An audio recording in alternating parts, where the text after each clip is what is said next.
It's Friday, October 19th. The National Investigation Agency has closed its probe in Kerala into cases of alleged love jihad, reports the Hindustan Times.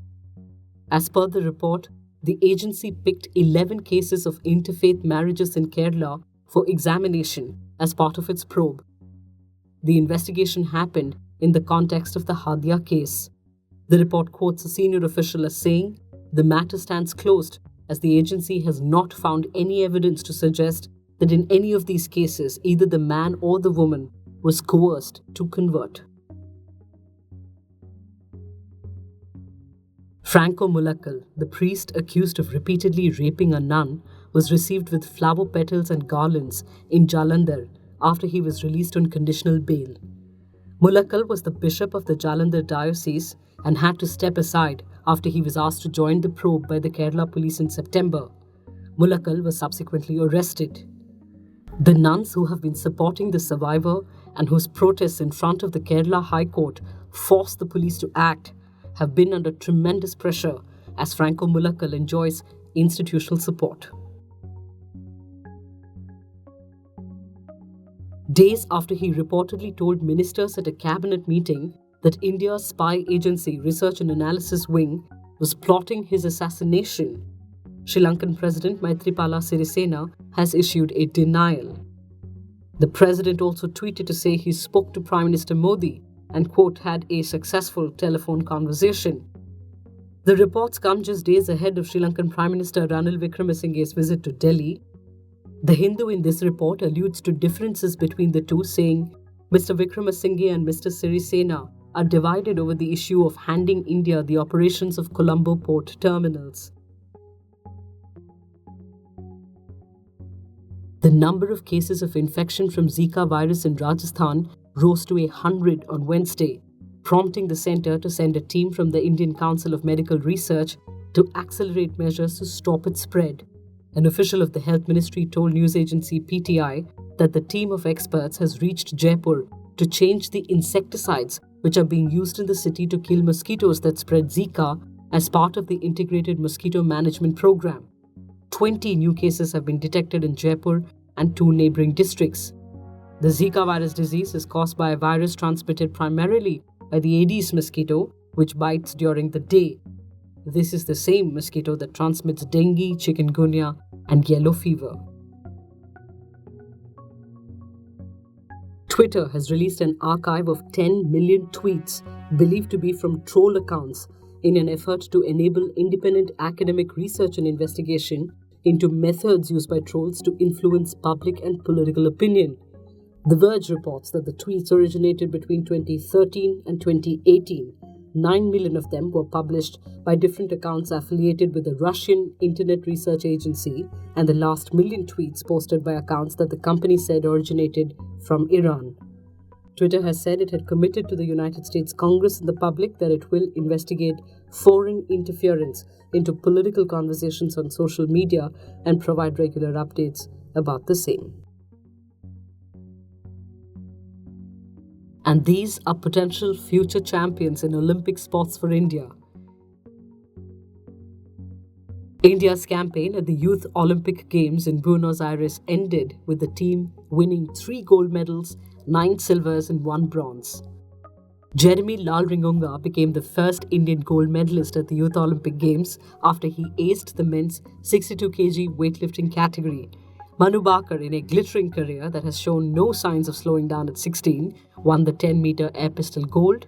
Young Saurabh Chaudhary also brought home the gold in 10-meter air pistol.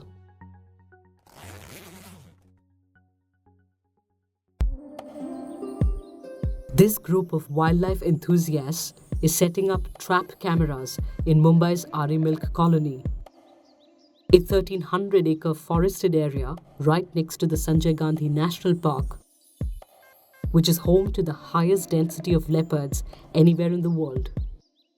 41 leopards, according to the most recent census in February 2018. In 2017, Mumbai witnessed over 7 attacks by leopards, the highest in 15 years. Most of them took place in and around the RA colony, home to the Warli tribals. The group's efforts in monitoring the leopards in RA colony paid off when the Forest Department was able to capture the animal based on their inputs. We have started doing camera trapping in RA from like more than three years now. So the main intention of doing this was to gather a data.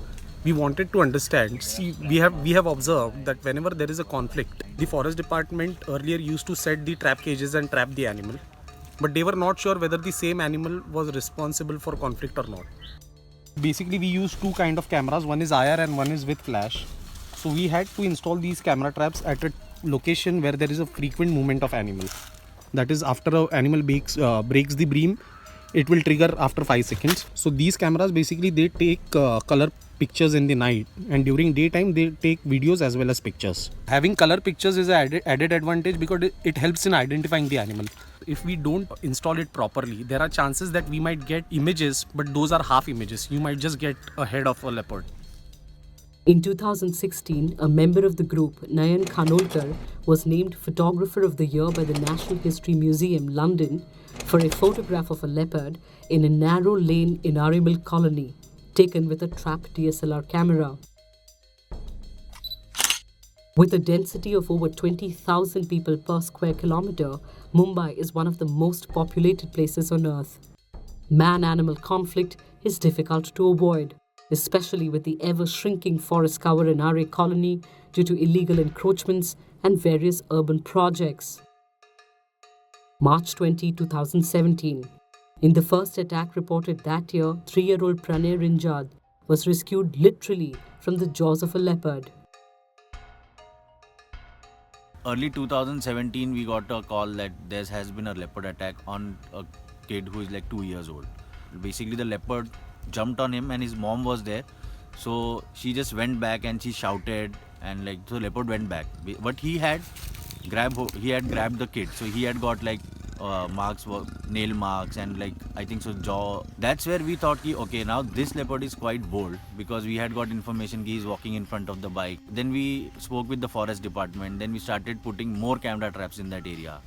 After like a month, we got another report saying there is one more attack. So basically in 6 to 7 months, there were like 5 attacks. The first task of the trappers was to identify the leopard. Whenever we get an image of leopard, so you can see there are spots on leopards, which are called as rosette. And every rosette pattern of each and every individual leopard is different. May 2017, a 3-year-old girl's body is discovered after she had gone missing 2 days earlier. She was suspected to have been killed by a leopard.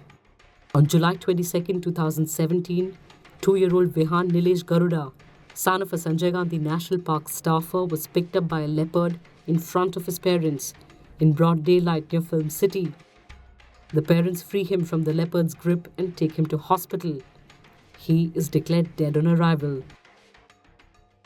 We started putting up the camera traps in different areas where we knew this suspected animal will go, and that is his territory. But like the prime territory over here, we had installed CCTV camera trap because we wanted to monitor which animal is going near the cage, and we didn't want the innocent animal to go.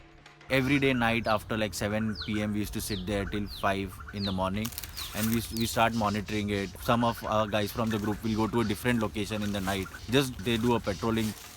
The mission went for like 40 days, and after 40 days we trapped him into Film City.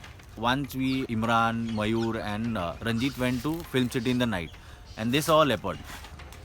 And they started following the leopard. They were clicking pictures and photos basically to identify which animal it is.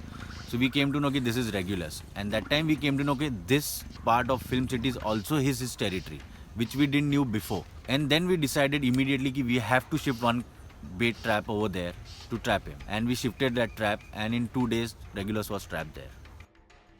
The group hopes their data can be useful to scientists and wildlife experts to understand the behavior of these wildcats living in close proximity to humans.